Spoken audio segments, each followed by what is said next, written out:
Hey guys, how's it going? It's the Crypto Analyst here, and I hope all of you guys are having a good morning, evening, wherever you guys are from. And as Bitcoin continues to rip towards the upside and push towards this 9K range, it's seemingly unstoppable because any kind of dips that do happen are being bought up just so fast. And so today I'm going to be giving my technical analysis as to where I believe Bitcoin can go to, as well as where some of my resistance points are along the way. So if you guys are interested, go and stick around for the video, and do not forget to hit the like and subscribe button, as it does help out the channel a lot. With that being said, let's go ahead and dive on into this because we have some very interesting technical analysis to go over on Bitcoin today. So starting things off, I want to talk about this ascending triangle, how this played out, and how this actually broke out towards the upside, because this is something important because former resistance is now being used as support, and that's not something to take lightly. I also want to dive into some overarching resistance points from the past, as well as how the 50 EMA and the 200 EMA are acting in this range. So starting off with this basic ascending triangle that we had over here, this was a very, very clear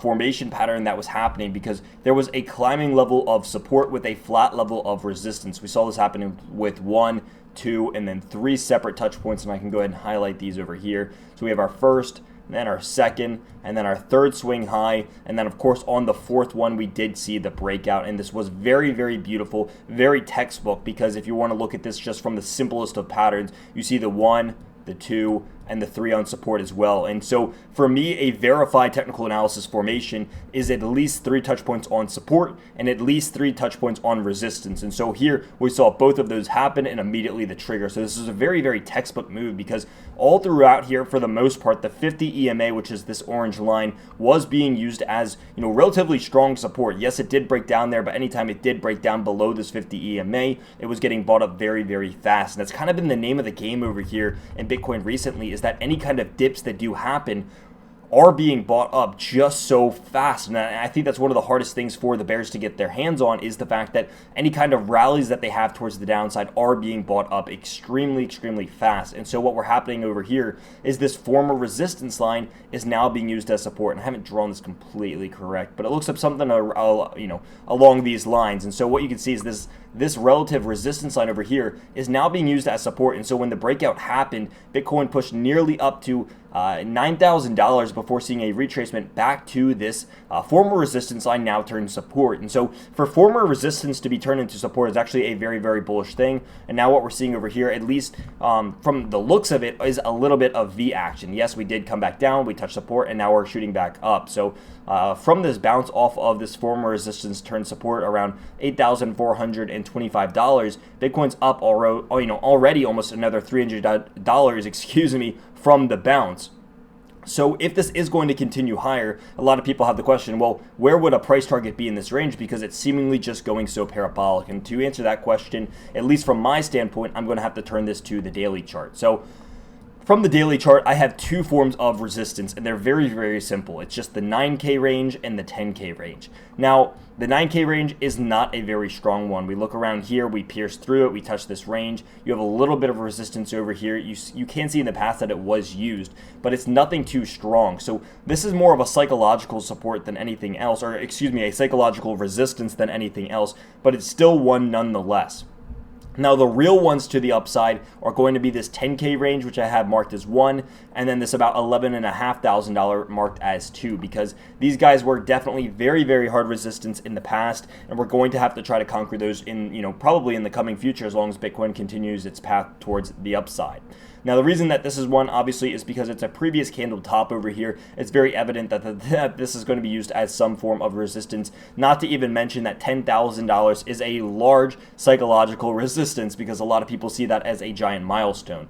The reason that this $11,500 range is going to be pretty hard is because you have 1, 2, you just have numerous attempted highs over here that just all saw so hard of a rejection. I mean, Bitcoin hit this range and it fell all the way from around 11.7K all the way down to around 6,300, tested this range again to around 11.8K, fell all the way back down to 9,300, tested this range again, and then fell from 11,600 all the way down to around 6,400.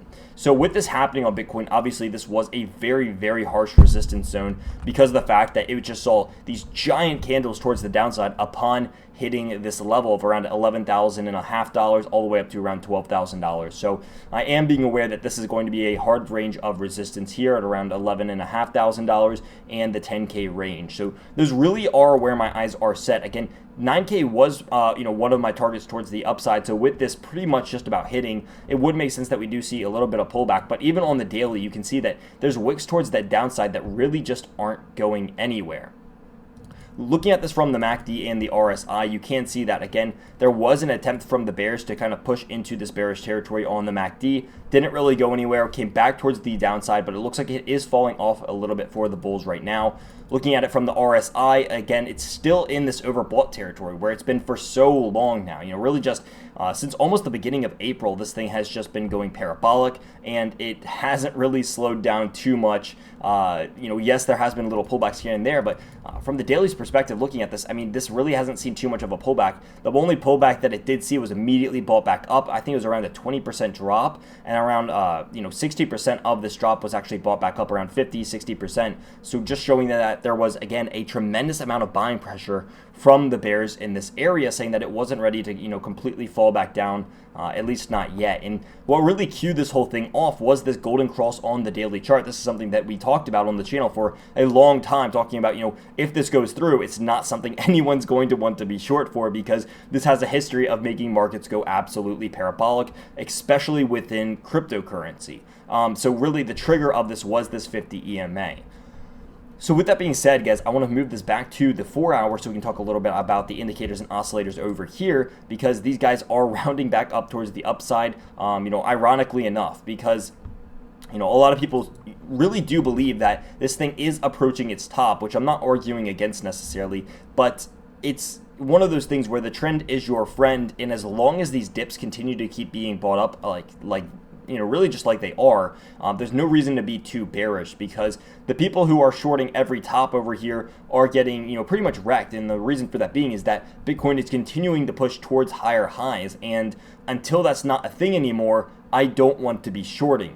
If there's consistent higher lows, I want to be longing, and if there's consistent, lower highs, I probably want to be shorting. Now, I understand that's not the mentality for every scenario, but for the general rule of thumb over here, there's been consistent lower or higher lows for months now, and the trend is your friend. This has just been forming lower highs or higher lows and higher highs, and so it's continued pushing towards the upside, which is just one reason why I don't want to be short in this area, at least not anymore. Now, as this does push towards this 10K region or even this $11,500 region, if it can get up there, I might be more inclined to short. Why? Because these are major resistances that Bitcoin's going to have to conquer, and it hasn't really seen any kind of considerable pullback yet. So I would imagine that once it gets up to one of these two targets, maybe it even sees it around the 9K range, but once it does actually, get to one of these targets, I might be more inclined to see really just a potential shorting opportunity, because of the fact that I think that it is a little bit overextended. I mean, you can see just how far Bitcoin is from the 200 EMA.